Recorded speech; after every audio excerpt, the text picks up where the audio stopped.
Fine. So now the meeting is recorded.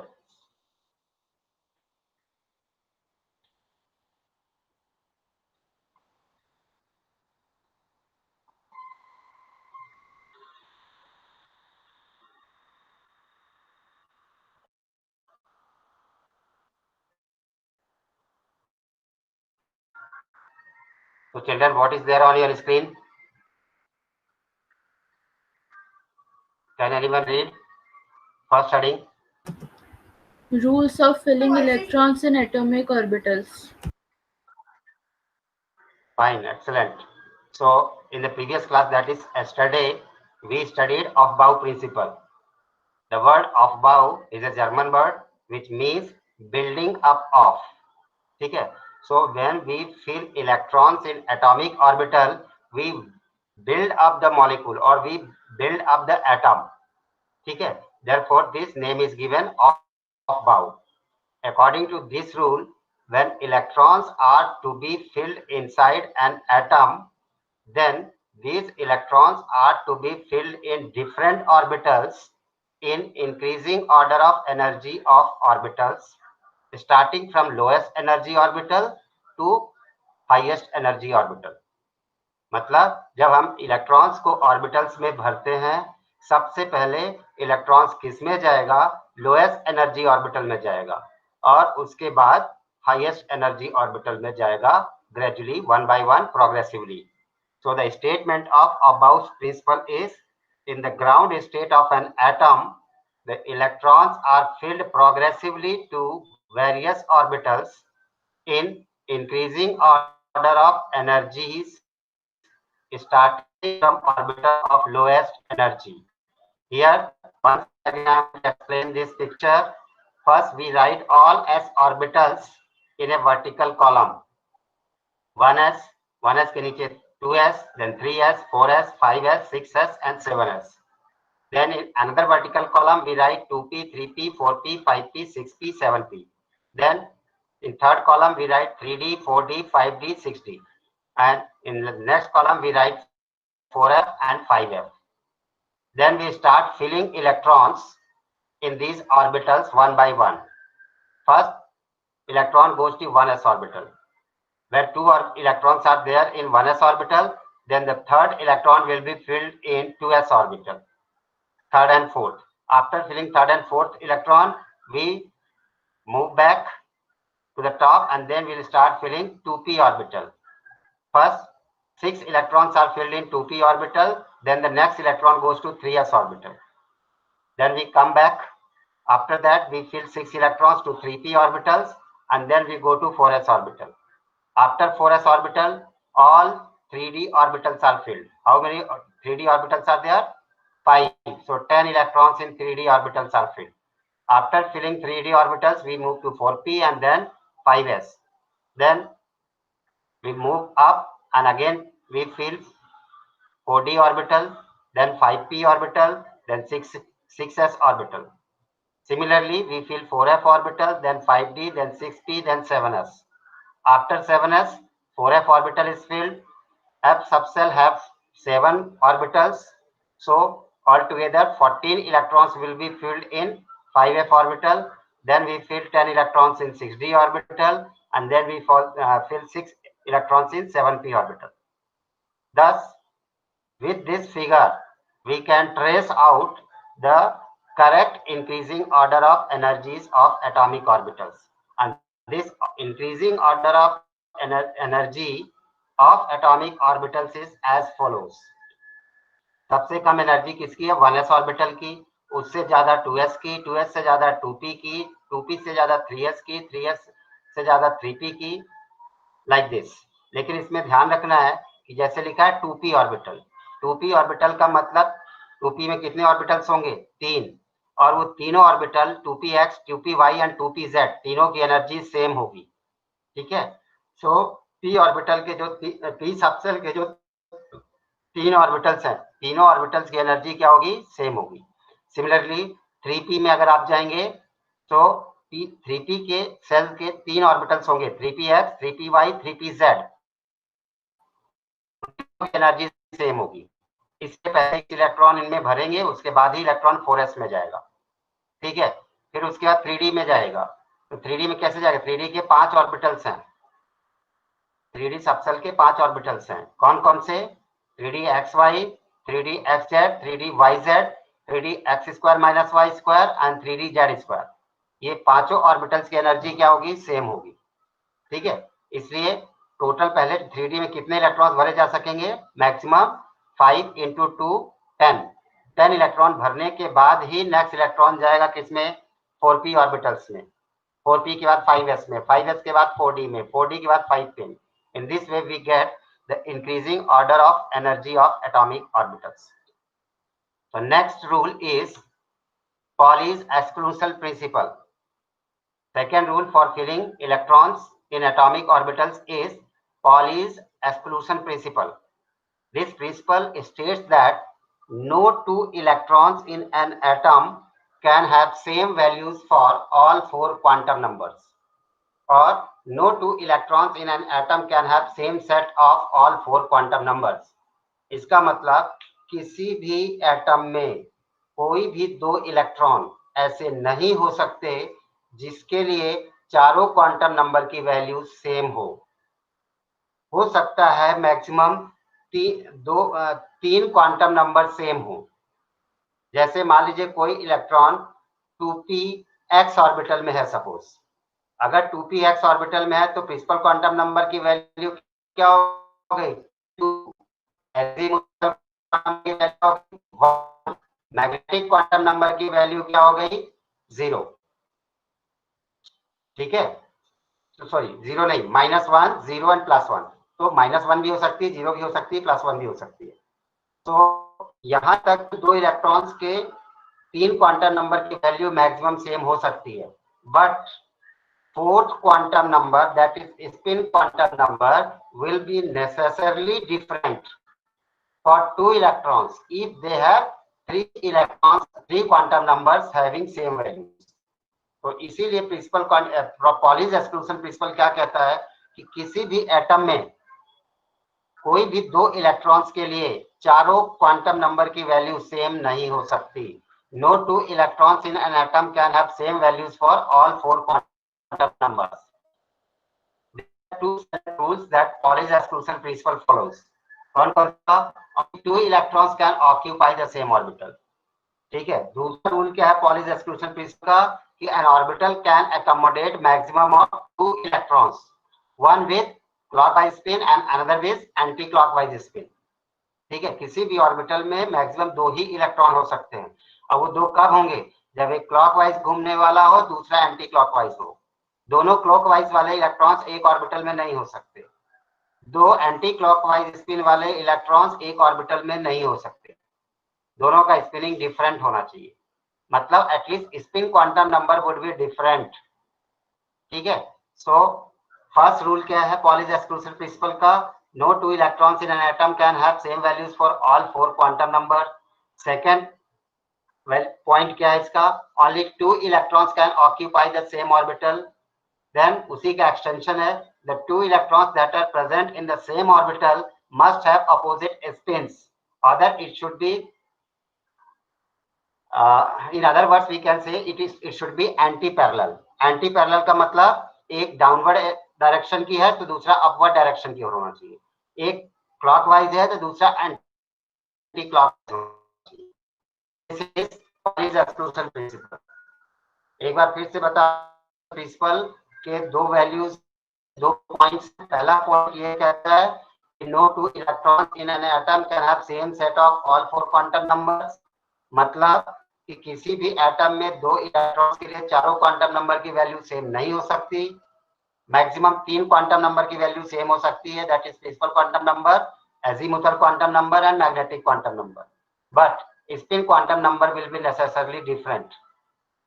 The second point says that no any orbital can have more than two electrons, or an orbital can accommodate maximum of two electrons, one with clockwise spin and another with anti-clockwise spin.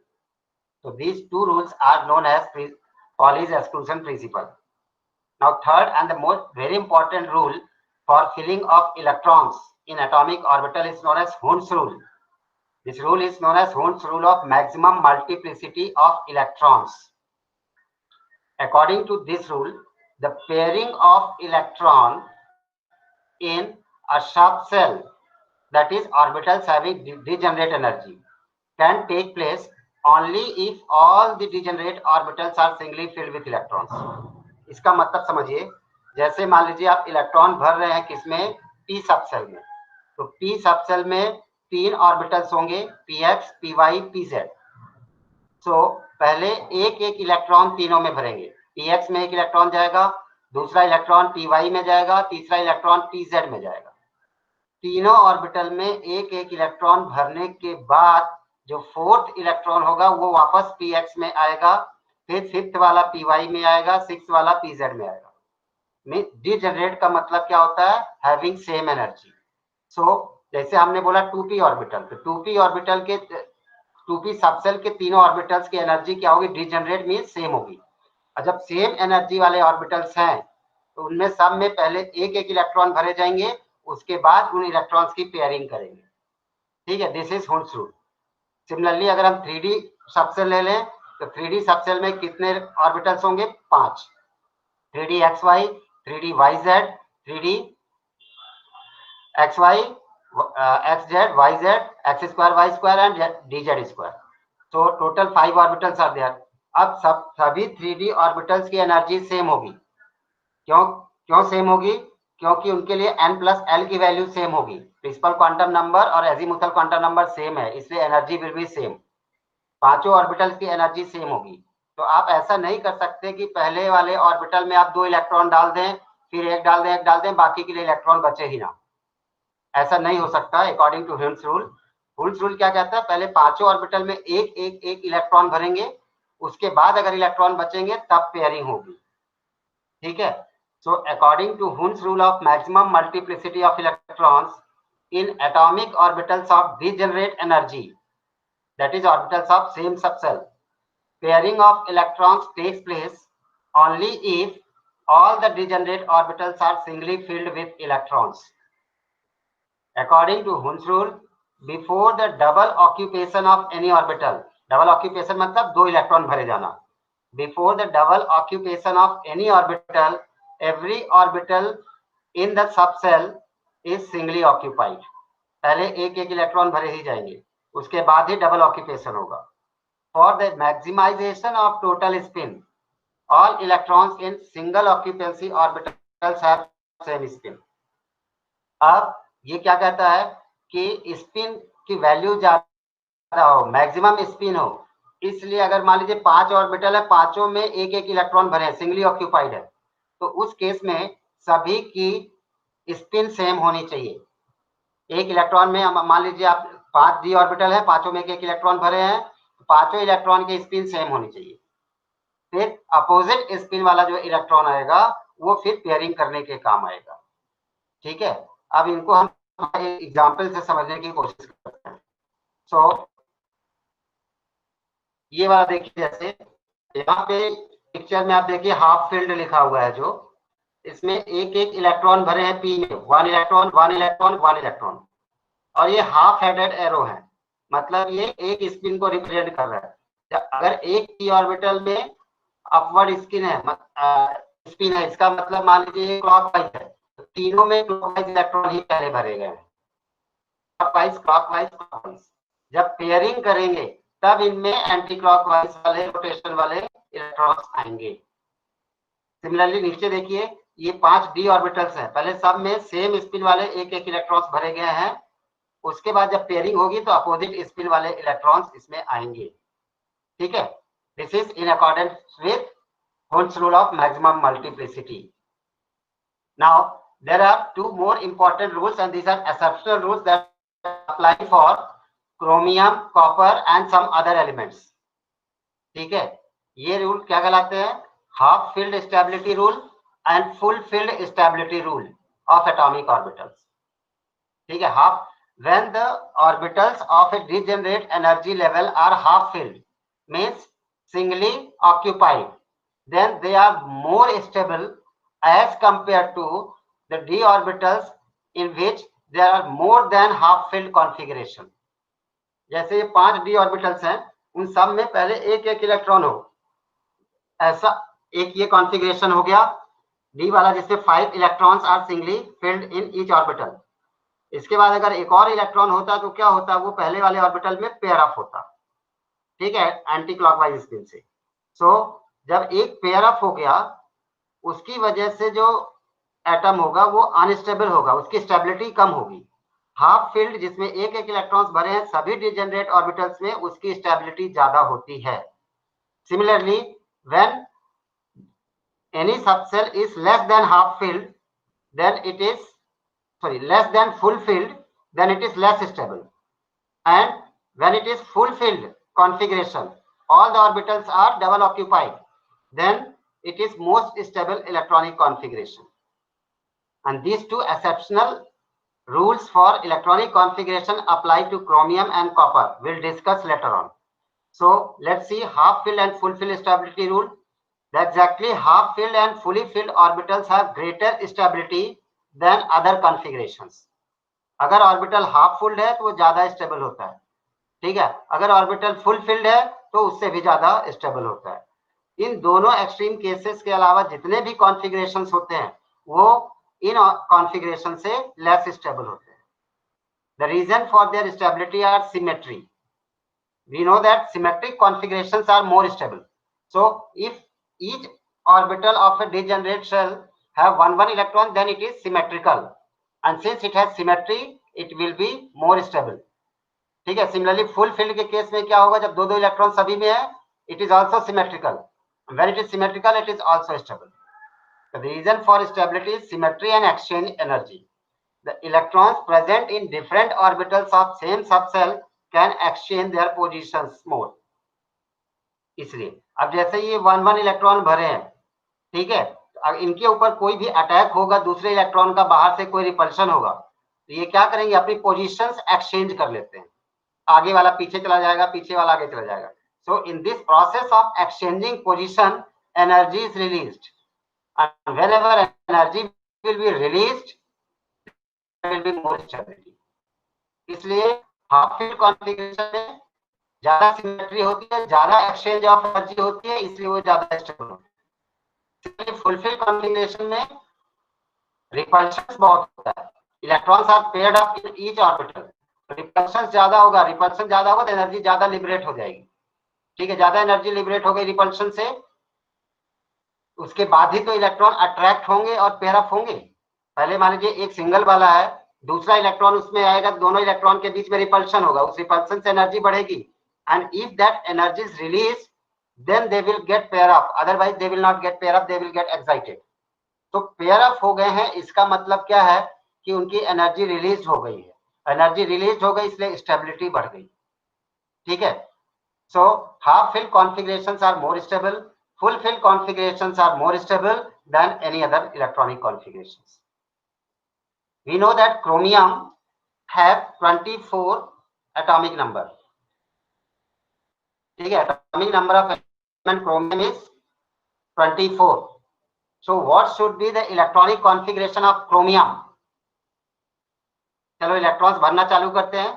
सबसे कम energy किसकी होगी, 1s की, तो 1s में 2 electron भर दिए तो 1s2, फिर 2s में 2 इलेक्ट्रॉन भर दिए 2s2, फिर 2p में 6 इलेक्ट्रॉन भर दिए 2p6, फिर 3s में 2 इलेक्ट्रॉन भर दिए 3s2, 3p में फिर से 6 इलेक्ट्रॉन्स भर दिए। उसके बाद नेक्स्ट आएगा 4s2, so it should have 4s2 3d4 configuration. Chromium should have general electronic configuration 4s2 3d4, लेकिन अगर हम 4s2 3d4 लिखते हैं तो आप देखिए 3d4 is 1 electron lacking from its half filled electronic configuration. 3d में हाफ फील्ड में कितने इलेक्ट्रॉन्स हो सकते हैं, 5, और यहाँ क्रोमियम में कितने होते हैं, 3d4। इसको एक इलेक्ट्रॉन की कमी है, अगर एक इलेक्ट्रॉन और मिल जाए तो ये हाफ फिल्ड हो जाएगा और एक्स्ट्रा स्टेबल हो जाएगा। इसलिए ये अपने पीछे वाले 4s ऑर्बिटल से एक इलेक्ट्रॉन ले लेता है। 1 electron present in 4s orbital promotes to 3d orbital. इसकी वजह से कॉन्फ़िगरेशन क्या हो जाएगा, 4s1 3d5। अब 3d कैसा हो गया, हाफ फिल्ड। इसलिए configuration becomes more stable. This is exceptional case of writing electronic configuration in which half field stability rule applies. Clear? समझ में आया? तो डी सबसेल में 5 ऑर्बिटल्स होते हैं। 5 ऑर्बिटल में अगर एक एक इलेक्ट्रॉन हो तो ज्यादा स्टेबल होगा, लेकिन क्रोमियम में क्या होता है, 3D में 4 इलेक्ट्रॉन्स ही होने चाहिए, 4s में 2 होते हैं उसके पीछे वाला। तो इस केस में ज्यादा स्टेबिलिटी गेन करने के लिए 3D ऑर्बिटल क्या करता है, 4s से एक इलेक्ट्रॉन उधार ले लेता है। तो 4s अपना एक इलेक्ट्रॉन 3D को दे देता है, जिसकी वजह से 3D हाफ फिल्ड हो जाता है। अब 4s में 2 इलेक्ट्रॉन्स की जगह पे एक इलेक्ट्रॉन ही रह जाता है। Thus, the correct electronic configuration of chromium is 1s2, 2s2, 2p6, 3s2, 3p6, 4s1, 3d5। होना क्या चाहिए 4s2, 3d4, लेकिन करेक्ट कौन सा है 4s1, 3d5। क्यों? हाफ फील्ड स्टेबिलिटी आ गई इसमें। Similarly element element copper has atomic number 29।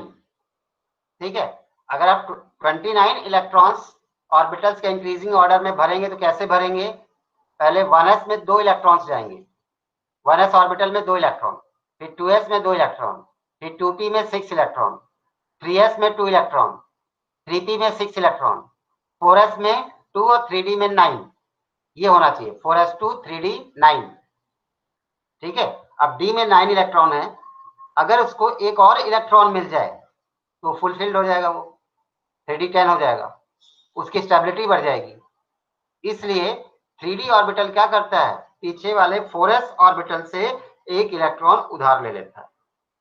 तो 1 electron get promoted from 4s orbital to 3d orbital and hence the configuration becomes 4s1, 3d10.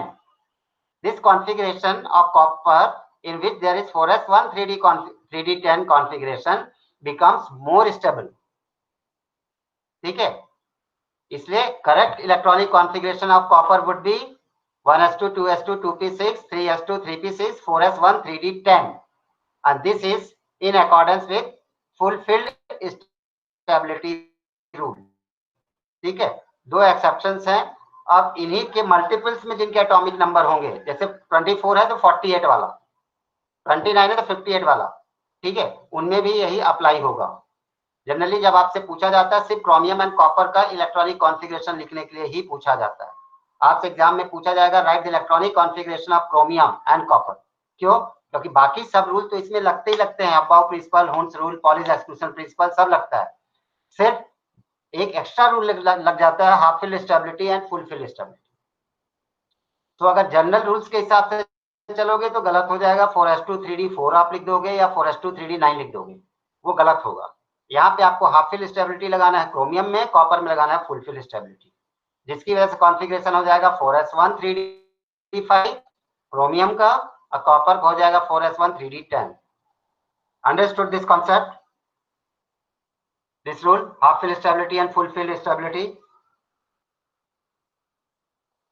Your response please. Yes, sir. सबको आ गया समझ में? Yes, sir. Okay, so let's proceed to next slide. Writing electronic configuration. So what do you mean by? आगे screen आ गई आपको? Electronic. Okay. Yes, sir. Electronic configuration of some elements. What do you mean by electronic configuration first? Let's try to understand. Electronic configuration means distribution of electrons in different orbitals of an atom. ठीक है, so distribution of electrons in different atomic orbitals of an atom is known as electronic configuration. ठीक, यहाँ पे चलिए हमने कुछ starting के elements के इलेक्ट्रॉनिक कॉन्फ़िगरेशन लिख रखे हैं, उनको समझने की कोशिश करते हैं। पहले क्या है एलिमेंट, फिर atomic number means number of electrons. Atomic number क्या होता है, नंबर ऑफ प्रोटॉन्स, और जितना नंबर ऑफ प्रोटॉन्स होगा न्यूट्रल एटम में उतने ही नंबर ऑफ इलेक्ट्रॉन्स होंगे। तो atomic number would be equal to number of electrons. Then इसका इलेक्ट्रॉनिक कॉन्फ़िगरेशन लिखा, फिर उसको पिक्टोरियल वे में दिखाया आपको। तो hydrogen has atomic number 1, that means it will have electron 1 and this electron will occupy first orbital, that is 1s orbital, because 1s orbital has minimum energy. तो 1s orbital में एक ही electron होगा, it is shown here. ये 1s orbital एक square से बनाया, उसके अंदर एक इलेक्ट्रॉन भरा। हाफ हेडेड एरो है, क्योंकि फुल हेडेड तब बनाते हैं जब ये आप नीचे पेयर कर दोगे दूसरा हो जाएगा। देन हीलियम एटॉमिक नंबर 2, ठीक है, इसका मतलब इलेक्ट्रॉन्स 2, इलेक्ट्रॉनिक कॉन्फ़िगरेशन 1s2। अब देखिए ये जो दूसरा इलेक्ट्रॉन है वो हायर एनर्जी सबसेल में नहीं जाएगा, तब तक हायर एनर्जी सबसेल में नहीं जाएगा जब तक ये पूरी तरीके से फिल नहीं हो जाता। 2s के बाद कौन सा आता है 2p, तो 2p में नहीं जा सकता क्योंकि 2p की एनर्जी 2s से ज्यादा है। तो पहले 2s ही कंप्लीटली फिल्ड होगा, उसके बाद 2p में इलेक्ट्रॉन जाएगा। तो हीलियम 1s2 बॉक्स में देखिए 2 इलेक्ट्रॉन्स हो गए, पेयर अप हो गए। देन कार्बन, कार्बन का एटॉमिक नंबर कितना होता है 6, नंबर ऑफ इलेक्ट्रॉन 6। कॉन्फ़िगरेशन कैसे लिखेंगे 1s2 2s2 2px 2py, उसके बाद 2pz होता है, ठीक है। तो सबसे पहले 1s में 2 इलेक्ट्रॉन भर दिए, फिर 2s में 2 इलेक्ट्रॉन भर दिए, ठीक है। अब जब आप 2p में भरोगे, 2p में क्या करेंगे, ऐसा नहीं लिख सकते थे आपके 2px में ही 2 इलेक्ट्रॉन भर दो और 2py 2pz खाली रखो, क्यों, यहाँ से हुन्स रूल वायलेट हो जाएगा। हुन्स रूल क्या कहता है, सेम एनर्जी लेवल वाले ऑर्बिटल्स में पहले एक एक इलेक्ट्रॉन जाएंगे, उसके बाद ही पेयरिंग होगी। सो 2 इलेक्ट्रॉन आपने भर दिए 1s में, 2 इलेक्ट्रॉन 2s में, बचे कितने 2। जब 2 इलेक्ट्रॉन बचे तो एक चला गया 2px में, दूसरा चला गया 2py में, एक और होता तो चला जाता किसमें 2pz में, ठीक है। ओके, तो सिमिलरली, अरे कुछ तो लोचा है, नाइट्रोजन में कितने हैं 7, ठीक है। नाइट्रोजन में नंबर ऑफ इलेक्ट्रॉन्स 7, तो क्या होगा 1s2 2s2 2px1 2py1 2pz1, तीनों में एक एक इलेक्ट्रॉन। ऑक्सीजन में 1s2 2s2 2, पहले 1s में 2 इलेक्ट्रॉन, फिर 2s में 2 इलेक्ट्रॉन, फिर 2px 2py 2pz में पहले एक एक इलेक्ट्रॉन भरे, उसके बाद एक और बचा तो उसको पेयर अप कर दिया गया, ठीक है। फ्लोरीन में atomic number 9, number of electrons 9, ठीक है। सो कैसे भरेंगे, पहले 1s में 2, फिर 2s में 2, फिर 2px में एक, 2py में एक, 2pz में एक, उसका फिर पेयरिंग करेंगे तो 2px में एक, 2py में एक, इस तरीके से 9 इलेक्ट्रॉन्स हो जाते हैं। ये जो ऊपर लिख रहे हैं 2 2 2 1, these are number of electrons. जो लेफ्ट साइड में लिख रहे हैं ऑर्बिटल्स के, वो क्या है, value of principal quantum number. तो neon atomic number 10, number of electrons 10, कैसे डिवाइड करेंगे, पहले 2s में 2 इलेक्ट्रॉन, 1s में 2 इलेक्ट्रॉन, फिर 2s में 2 इलेक्ट्रॉन, फिर 2px में पहले एक एक इलेक्ट्रॉन भरेंगे, उसके बाद पेयरिंग कर देंगे। जब पेयरिंग कर देंगे तब आप देखिए 2 2 4 2 6 2 8 2 10, 10 इलेक्ट्रॉन्स हो गए। और इसमें आउटर मोस्ट सेल कौन सी है 2, तो आप काउंट कर सकते हैं कि आउटर मोस्ट सेल में कितने इलेक्ट्रॉन्स हैं, 2 इलेक्ट्रॉन 2s में और 6 इलेक्ट्रॉन 2p में। इसका मतलब वैलेंस सेल में कितने इलेक्ट्रॉन्स हो गए 2 2 2 2 8। Neon has complete octet and therefore it is a noble gas configuration. It is a noble gas, inert gas. Here there is electronic configuration of some more elements having atomic number 11 to 30. सबको पढ़ने की जरूरत नहीं है।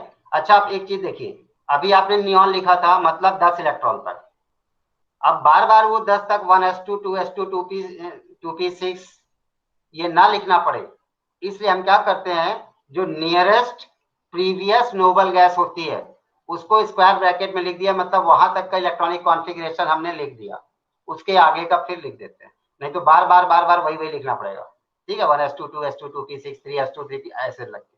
सो 3s से पहले कौन सी, 3s1 मतलब एटॉमिक नंबर क्या है 11, 11 से पहले वाली नोबल गैस कौन होगी जिसका एटॉमिक नंबर 10 मींस नियॉन।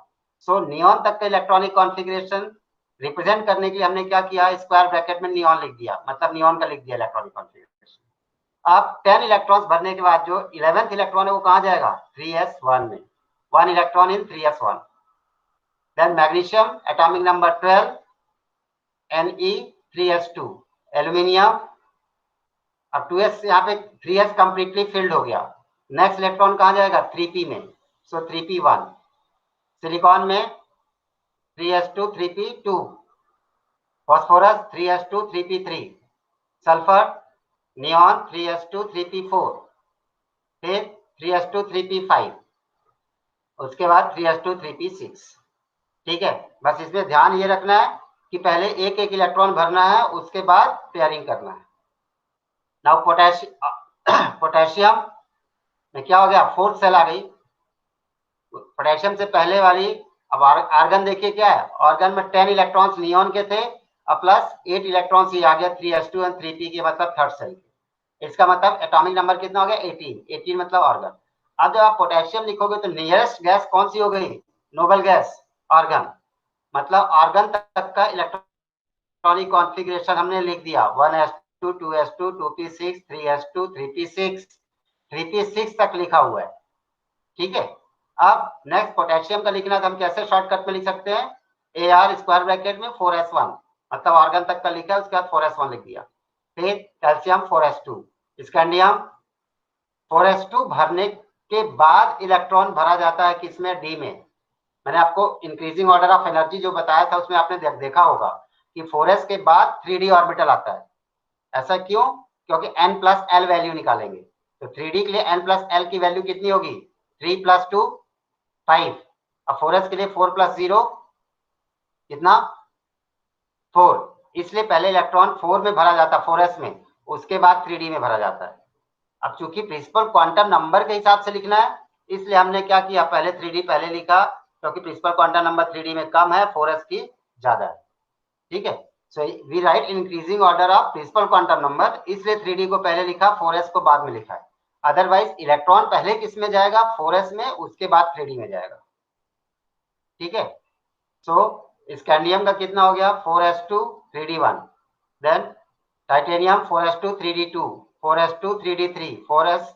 अब क्रोमियम देखिए आ गया, क्रोमियम 4s2 जैसे यहाँ पे था, तो यहाँ भी 4s2 लिखते हैं और यहाँ पे 3d4 लिखते हैं, लेकिन 3d4 नहीं लिखा क्योंकि यहाँ पे हाफ फिल्ड स्टेबिलिटी आ गया, इसलिए 4s से एक इलेक्ट्रॉन ले लिया, तो 3d became 3d5 and 4s becomes 4s1. So due to half fill stability rule, the electronic configuration of chromium gets changed. ठीक है, नॉर्मल नहीं रह जाता, ये एक्स्ट्रा स्टेबिलिटी आ जाती है हाफ फील्ड से। Correct electronic configuration becomes 4s1 3d5, then manganese. अब जो उसके बाद एक और इलेक्ट्रॉन आएगा वो 4s में चला जाएगा, so it becomes 4s2 3d5 4s2 3d6, then cobalt के लिए 4s2 3d7, निकिल के लिए 4s2 3d8, कॉपर के लिए अगेन फुल फिल स्टेबिलिटी आ गया।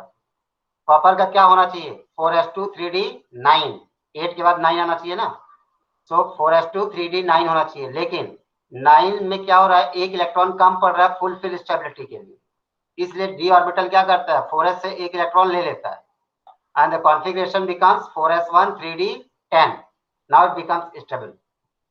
ठीक है, so this is because of full fill stability rule. The exact electronic configuration of copper becomes argon 3d10 4s1, and next zinc argon 3d10 4s2.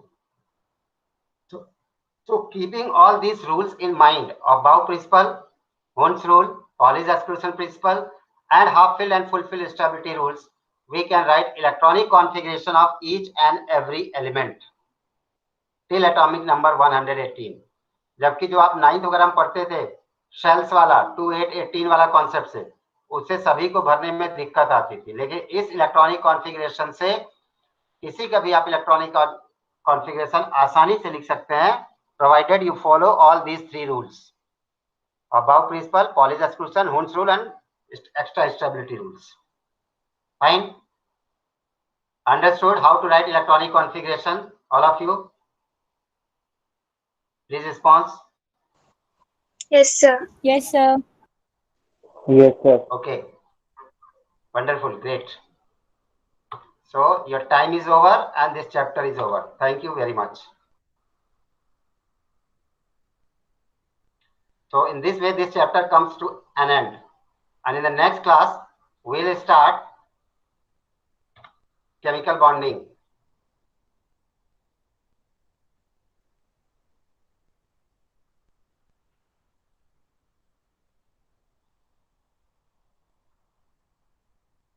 So children, how are you?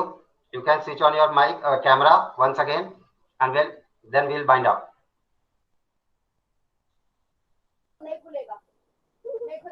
जल्दी camera on करो। मुझे समझ में तो आया कि आपको समझ में आया कि नहीं। आपका चेहरा देख के टीचर्स को समझ में आता है आपको समझ में आया कि नहीं। भौमिक, समझ में आया?